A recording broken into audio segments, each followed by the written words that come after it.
guests host the most popular radio program in the country, the Opie and Anthony radio show. They are syndicated all around the United States. It can also be heard on XM satellite radio. Please welcome Opie and Anthony.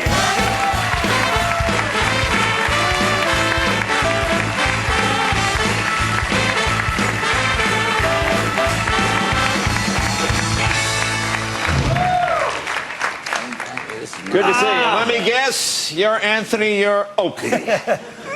Some people don't get that right. Really, yeah. They go, who's who? It's like, which one would you think would be Opie and which one's the Italian guy? Exactly. Get it right. It's very exciting, Tonight Show, man. Yeah, finally a moment I could be proud of. Yeah, there you are. Hey, well, with radio, you get those are few and far between. Well, I understand. Now, you guys have been doing this, what, 13 years? 12 years, actually. Okay, so how did you meet? Where did that come about? Well, thanks to OJ we met. OJ did his thing. I was doing a radio show. Right. And Anthony's band wrote a little song parody. And he came in to perform the song live, and radio magic happened. Wow. I was in construction before that, so I was putting in air conditioning ductwork. And that was my whole thing. He went to school for years. I did it the right way. Eked it out across the country doing radio. Yeah. And I found a coattail and just went like, really? Well, hopped right on board. You're honest. Yeah. Is this better than air conditioning? You like radio? Yeah. 4 hours a day, 5 hours a day. There's some stuff up there, though. You could clean that duct, man. Yeah, there's a couple ducts up People there. still tell me, you know, my heat doesn't work. I'm like, call the guy. There's a guy for that. It ain't me no more. Now, where did the name Opie come from besides, I guess, the obvious? Ron Howard. Ron Howard. I've had this name since I was 8 years old. And, Really? Yeah. And I wanted to meet him my whole life. I was in Starbucks a couple weeks ago on the Upper West Side in Manhattan, walked in, and I go, I think that's Ron Howard. And I go and I order my coffee, and I turn around, and a fan's in there. He goes, Opie? I go, yeah, but the guy I'm named after was just here. Where did he go?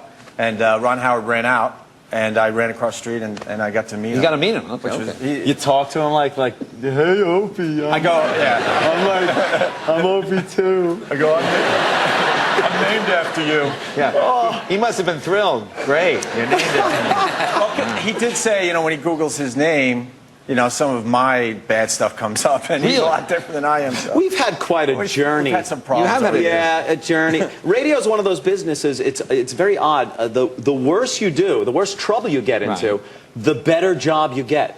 And it doesn't happen in any other bit. You never see like, Peterson, you lost the Anderson file. You had sexually harassed the secretary and.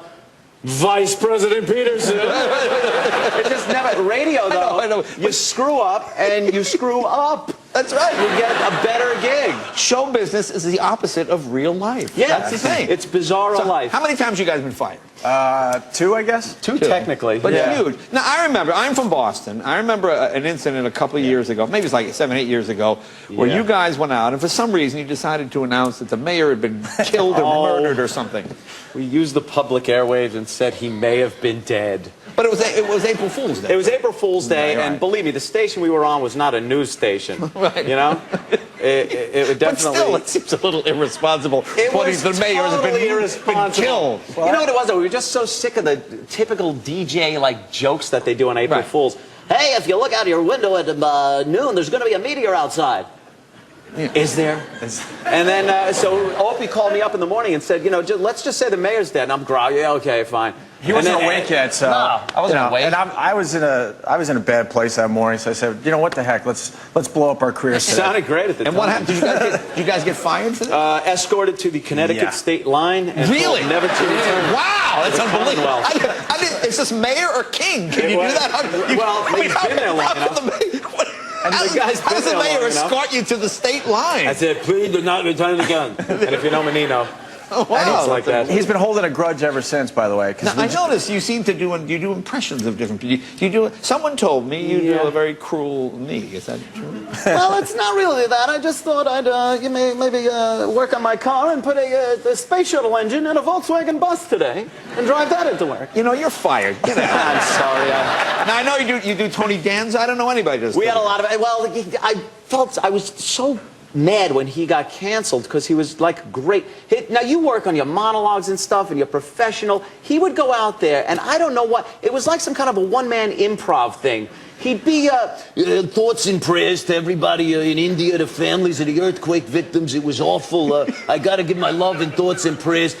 Bagpipes are some instrument, huh? And you're like, where did that come from? What is this guy? He's just pulling subjects out of a satchel. Now you do Stern too, Al. You do Howard Stern?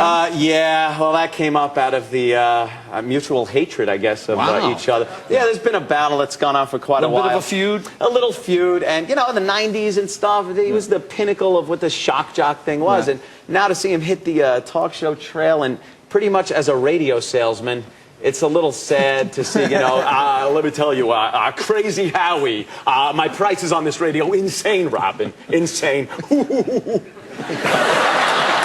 good, Howard. Let me tell you, you're ripping me off, Jay, you're ripping me off. You have a microphone, you're talking into it, that was me.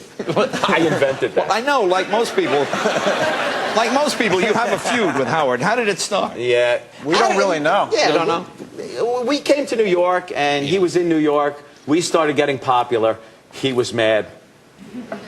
It just happens that way. Yeah. You gain a little popularity. He was mad. It didn't really get on the air. Kind of behind the scenes thing with the bosses, and we were all constantly being called in and chastised by the bosses. And he generally is not a nice person. Wow. All right.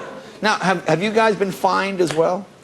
No. They give donations to the FCC every once in a while, just to keep them happy. There's no official. I don't think they have ever paid a fine officially, but a donation. Officially. What have you been fined for? We got into a couple of jam-ups when... jam up. Yeah, Well, some bad words went out over the air. You know, you got those 7 that Carlin used to say. You guys have 9. Yeah. Yeah.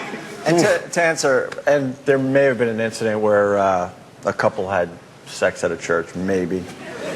I do. That was the big one. Yeah, that was a big one. Yeah, that was. Yeah, we got like 2 years off for that. Yeah, you got fined for 2 years. We were told we were fired, but we'll pay you to not go somewhere else. So we were getting paid for 2 years, which was kind of cool. But after like 6 months, you realize all your friends are working. Yeah. I'm lost here for a second. Yeah. You two were in a church? No, not these two.